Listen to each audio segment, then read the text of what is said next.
চিররূপা page থেকে সবাইকে স্বাগতম। গহনার গল্প। এক ছিল ছোট্ট মেয়ে, নাম তার গহনা।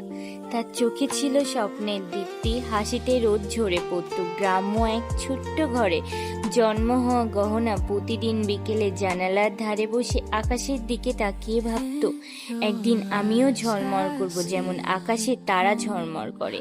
তার মা ছিল সোনার কাজের কারিগর। মায়ের হাতেই তৈরি হতো গ্রামের মেলায় বিক্রি হওয়া চুড়ি, হার, নাকফুল।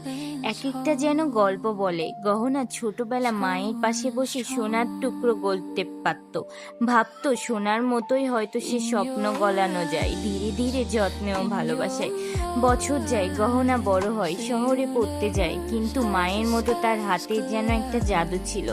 ধাতু ছুলেই তার রূপ নিতে পারত। মানুষ বলতে শুরু করলো, এই গহনা হাতে যা পড়ে তা শুধু গহনা নয়, অনুভব। একদিন এক রাজকন্যা তার কাছ থেকে এক বিশেষ হার বানাতে চাইল।